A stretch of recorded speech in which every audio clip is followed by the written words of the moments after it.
വിവാദങ്ങൾക്കിടെ UDF നേതൃയോഗം നാളെ ചേരും. ബാർക്കോഴ കേസിൽ KM മാണിക്കെതിരെ കേസ് രജിസ്റ്റർ ചെയ്തത് യോഗത്തിൽ ചൂടേറിയ ചർച്ചയ്ക്ക് വഴിവെക്കും. മതനയം പുനഃപരിശോധിക്കുന്നത് സംബന്ധിച്ച ചർച്ചയും യോഗത്തിലുണ്ടാകും. പൊതുമരാമത്ത് മന്ത്രി VK ഇബ്രാഹിം കുഞ്ഞിനെതിരെ അഴിമതി ആരോപണം ഉന്നയിച്ച KB ഗണേഷ് കുമാറിനെതിരെ നടപടി സ്വീകരിക്കുന്നതും യോഗത്തിൽ ചർച്ചയാകും.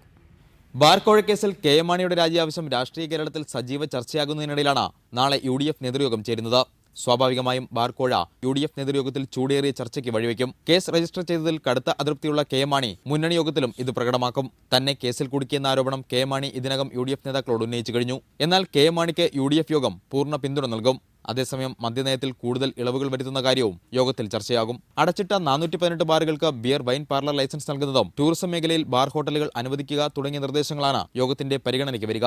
KPCC പ്രസിഡന്റ് VM സുധീറിന്റെയും മുസ്ലിം ലീഗിന്റെ നിലപാട് ഇക്കാര്യത്തിൽ നിർണായകമാകും. ഇപ്പോഴത്തെ കോഴക്കേസിൽ നിന്ന് രക്ഷപ്പെടാൻ ബാർ ഉടമകൾക്ക് അനുകൂലമായ തീരുമാനം വേണ്ടിവരുമെന്ന കാഴ്ചപ്പാട് UDF നേതാക്കൾക്കുണ്ട്. അതേസമയം KB ഗണേഷ് കുമാർ നിയമസഭയിൽ മന്ത്രി VK ഇബ്രാഹിം കുഞ്ഞിനെതിരെ ഉന്നയിച്ച ആരോപണവും യോഗത്തിൽ ചൂടേറിയ ചർച്ചയ്ക്ക് വഴിവെക്കും. ഗണേഷ് കുമാറിനെ പാർലമെന്ററി പാർട്ടിയിൽ നിന്ന് മാറ്റി നിർത്തണമെന്ന ആവശ്യമാകും ഉയരുക.